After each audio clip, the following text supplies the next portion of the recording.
Bollywood silver screen presenting the last woman on the earth. इस कहानी की शुरुआत में शहर को दिखाया जाता है जो न्यूक्लियर रेडिएशन की वजह से पूरी तरह से खत्म हो चुका है। इस शहर में एक भी इंसान नहीं दिखता।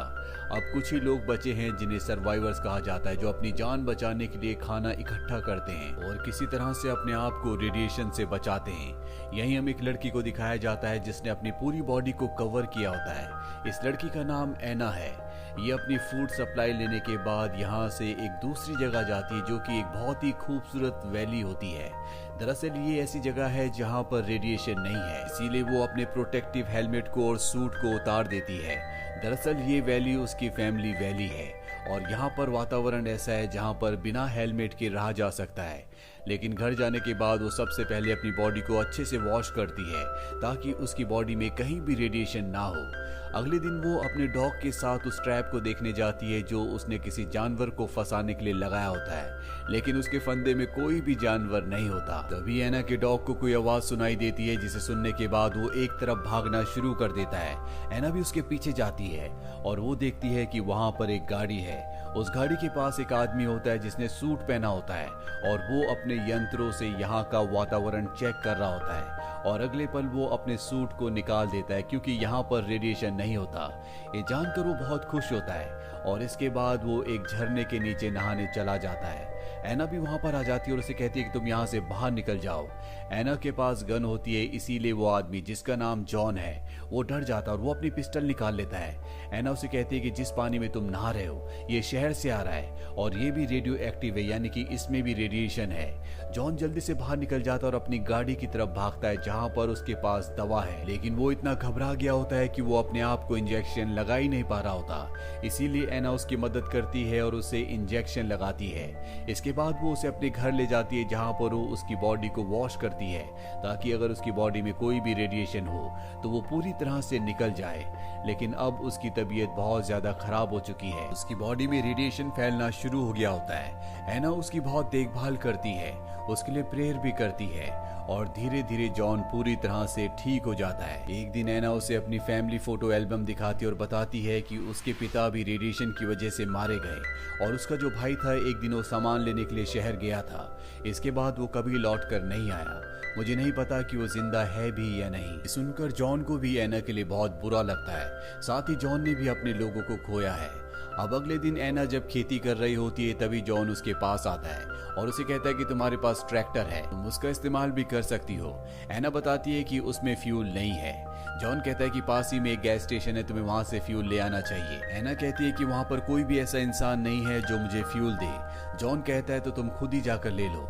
दरअसल ऐना के दिमाग में ये बात आई नहीं होती और अब वो खुद जाकर वहां से फ्यूल ले आती है, जिसके लिए रात को खाते वक्त वो जॉन को थैंक्स भी कहती है। जॉन कहता है कि मैं पहले एक बंकर में रहा करता था, मैं पूरी तरह से अकेला था, मेरे दिमाग में भी कोई भी आइडियाज नहीं आते थे और एक दिन मैंने तय किया कि मैं इस बंकर के अंदर अब नहीं रहूंगा। मैंने अपने लिए खास गाड़ी बनाई, एक सूट बनाया और बाहर निकलकर मैंने ऐसी जगह को सर्च करना शुरू कर दिया जहां पर रेडिएशन ना हो और मैं यहाँ पहुंच गया। दरअसल मैं एक इंजीनियर था। अब इन दोनों की धीरे धीरे दोस्ती होना शुरू हो जाती है।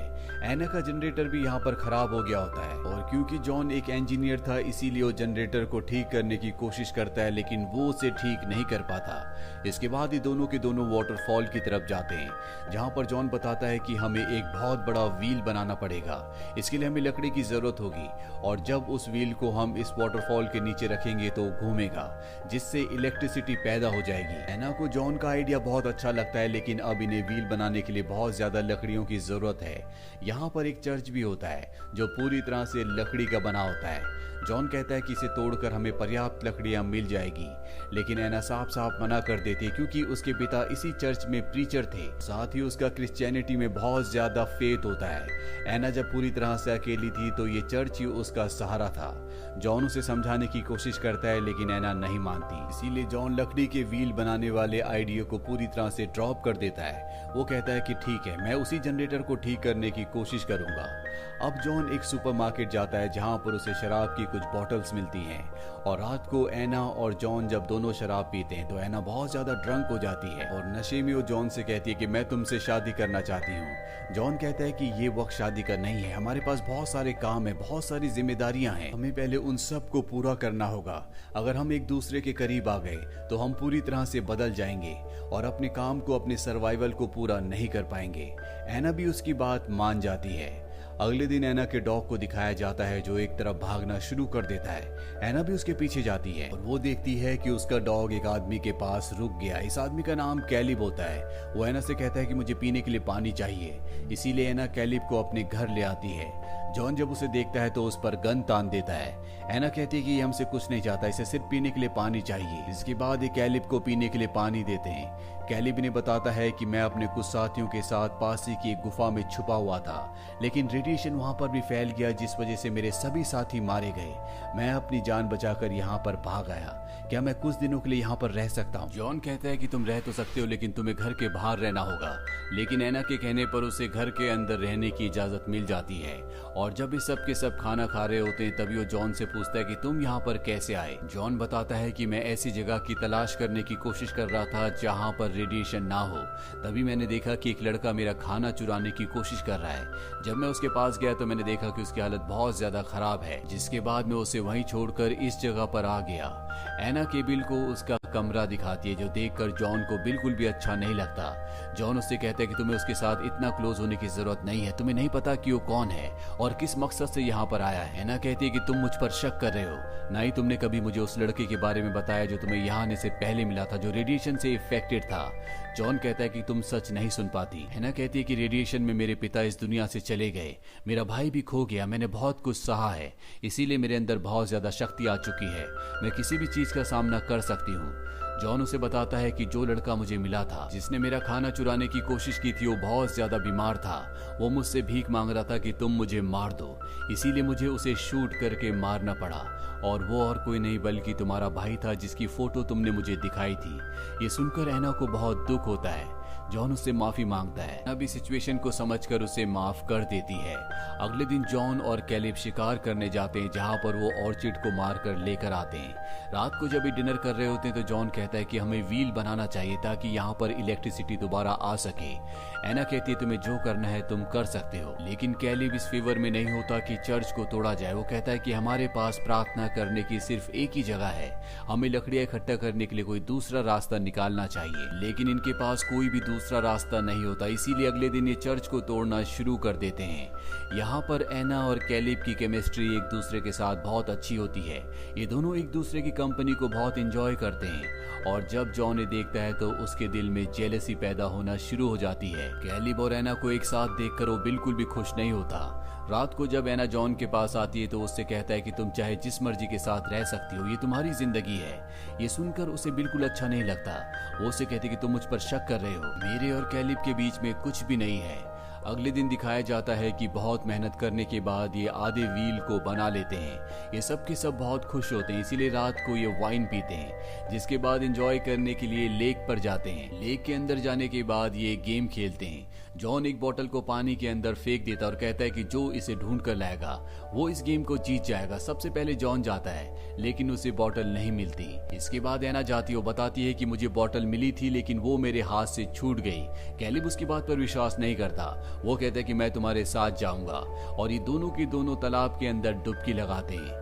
ये देखकर जॉन को बहुत गुस्सा आता है। अंदर ही अंदर उसके दिल में जेलसी और भी ज्यादा बढ़ जाती है। और जब ये तालाब से बाहर आते हैं तो जॉन एना से कहता है कि मैं भी तुमसे प्यार करता हूँ। उस वक्त मैंने तुम्हारे प्यार को एक्सेप्ट नहीं किया था क्योंकि वो सही वक्त नहीं था, लेकिन अब मुझे एहसास है कि मुझे तुमसे प्यार है। इसके बाद एक घर आ जाते हैं। एना और जॉन एक कमरे में जाते हैं जहाँ एना और जॉन एक दूसरे के फिजिकली क्लोज आना चाहते हैं, लेकिन जॉन ने बहुत ज्यादा ड्रिंक की होती है इसीलिए वो सो जाता है।